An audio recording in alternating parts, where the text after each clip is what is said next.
ಹದಗೆಟ್ಟ ಪಟ್ಟಣದ ಸಾರ್ವಜನಿಕ ಶೌಚಾಲಯ ಮೂಗು ಮುಚ್ಚಿಕೊಂಡು ಓಡಾಡ್ತಾ ಇರುವ ಸಾರ್ವಜನಿಕರು. ಚಿತ್ರದುರ್ಗ ಜಿಲ್ಲೆಯ ಮೊಳಕಾಲ್ಮೂರು ಪಟ್ಟಣಕ್ಕೆ ಇರೋದು ಒಂದೇ ಸಾರ್ವಜನಿಕ ಶೌಚಾಲಯ. ಪ್ರತಿದಿನ ಪಟ್ಟಣದ ಹಾಗೂ ಬಸ್ ಪ್ರಯಾಣಿಕರಿಗೆ ಇದೇ ಆಶ್ರಯ. ಆದರೆ ಈ ಸಾರ್ವಜನಿಕ ಶೌಚಾಲಯ ಅವ್ಯವಸ್ಥೆಯ ಆಗರವಾಗಿಬಿಟ್ಟಿದೆ.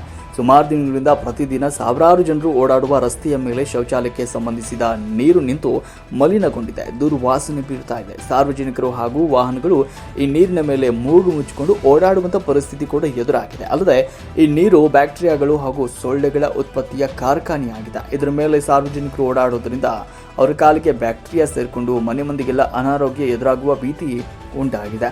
ಅಲ್ಲದೆ ಮೇಲಿನ ಮಲಿನಗೊಂಡಂಥ ಈ ಒಂದು ನೀರಿನಿಂದ ಡೆಂಗ್ಯೂ, ಮಲೇರಿಯಾ, ಕಾಲರಾ ಅಂತ ರೋಗಗಳು ಹರಡುವ ಎಲ್ಲ ಸಾಧ್ಯತೆಗಳು ದಟ್ಟವಾಗಿದ್ದು, ಅಲ್ಲದೆ ಶೌಚಾಲಯ ಒಳಗೂ ಕೂಡ ಸ್ವಚ್ಛತೆಯ ಕೊರತೆ ಎದ್ದು ಕಾಣ್ತಾ ಇದೆ. ಹಾಗಾಗಿ ಸಮಸ್ಯೆ ಎದುರಾಗುವ ಮೊದಲೇ ಇದಕ್ಕೆ ಸಂಬಂಧಿಸಿದ ಇಲಾಖೆ ಕಡೆ ಗಮನ ಹರಿಸಿ ಸೂಕ್ತ ವ್ಯವಸ್ಥೆಯನ್ನು ಮಾಡುವಂತೆ ಸಾರ್ವಜನಿಕರು ಆಗ್ರಹಿಸಿದ್ದಾರೆ.